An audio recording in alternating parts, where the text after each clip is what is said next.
To me, what you need to do is go back to that core thing. Because these characters have been around so long, they've been diluted by pop culture. The biggest service I can do to fans of the Wolfman or any monster is to make it scary and relevant. Dracula, the Frankenstein Monster, the Invisible Man, the Mummy, and, oh yes, don't forget the Wolfman. These classic monsters have grown and morphed over the decades to transcend any single interpretation of them, even while they've scared audiences again and again across multiple generations. Heck, we just got another Dracula, albeit in Nosferatu form, from Robert Eggers. Guillermo del Toro is making a new Frankenstein, and now we have writer-director Leigh Whannell's take on the Wolfman. But just how does a filmmaker like Whannell make modern audiences care about another werewolf movie, let alone the Wolfman as a character?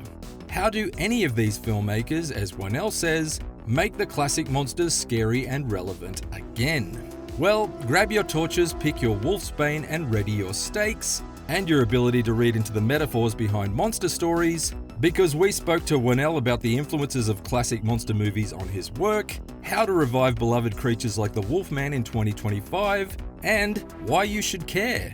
Oh! Please, Daddy, it's me. Hurry, Mommy is coming. While werewolf movies go back as far as the silent era, the first cinematic werewolf film, as we know the genre today, came with 1934's Werewolf of London. Starring Henry Hull as a botanist turned lycanthrope, the Universal Pictures production features a fairly human-like werewolf, or at least a less hairy wolfman than Lon Chaney Jr.'s version of the monster which would follow in 1941's The Wolfman. Chaney Jr. stars as Lawrence Larry Talbot, a big old lovable lug of a guy who has the misfortune of being bitten by Bela Lugosi and turning into a werewolf. This more sympathetic take on the Wolfman character was a hit, and Talbot would return for several Monster Mash sequels alongside his fellow creatures. Indeed, it was this version of the traditional Wolfman character that has proved to be the most enduring in the decades since. But still, Leigh Whannell knew that he needed more than just a guy covered in fur if he was going to update this particular monster. I watched that original movie. I had seen it a long time ago, but I rewatched it and I was thinking, I don't want to adapt this story to the letter. I need to think about where my film sits in that pantheon. It's a long history of this character. And what I needed to figure out was, what is the approach I can take that recontextualizes this character? It's not that I want to wildly change it. I want to give fans of this character what they're looking for.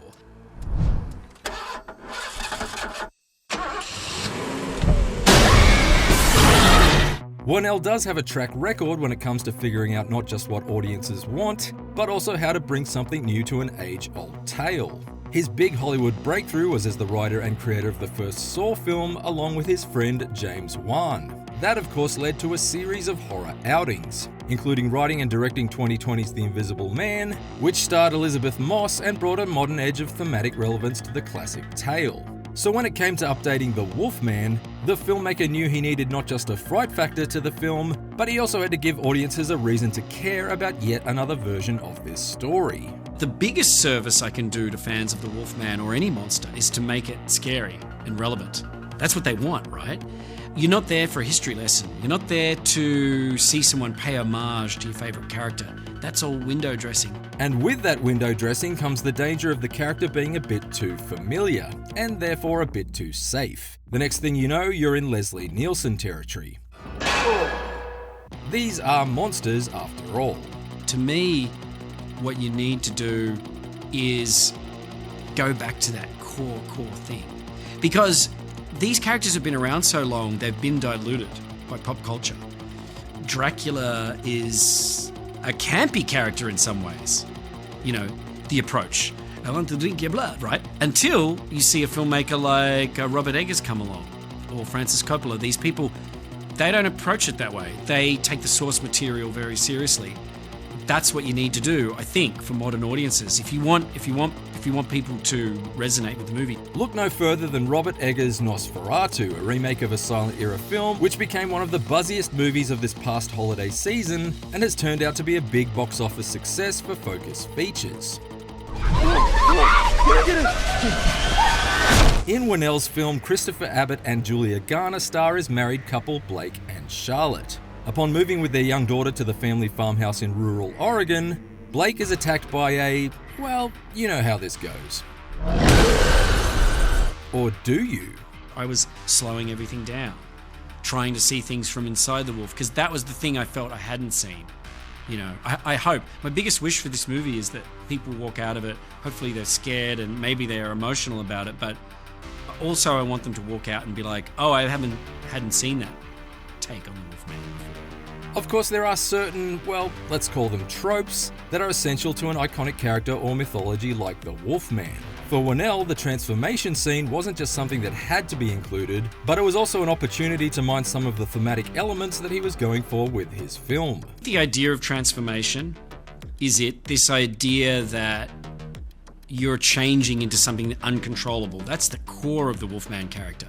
All the Wolfman movies and werewolf movies I've loved, from American Werewolf in London to The Howling, it's all about this idea that you lose control. You know, in American Werewolf in London uses it to comedic effect. You know, he wakes up at the zoo, he's naked, he's stealing these balloons. But if you strip away the humor, it's an idea that he wakes up and he doesn't know what he did.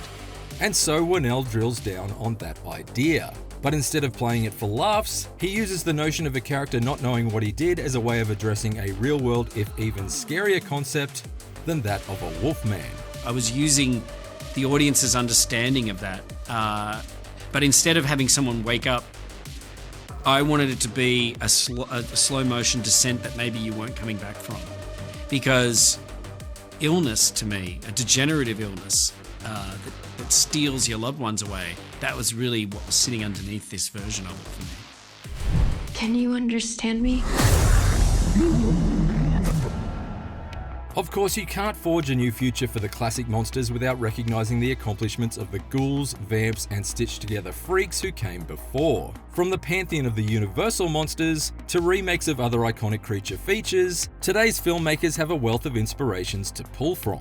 And certainly makeup legend Rick Baker's work on American Werewolf in London is one of the major hallmarks of monster cinema. It is a standard setter, and it might be the high watermark of practical effects ever, you know, arguably. But it was so great, I felt like there's no use competing with this.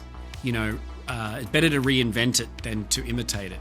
Whannell also has much praise for John Carpenter's The Thing, which he rates as the best horror remake of all time, and David Cronenberg's 1986 body horror masterpiece The Fly is a close second for the director. Perhaps not surprisingly, both films are all about horrific transformations.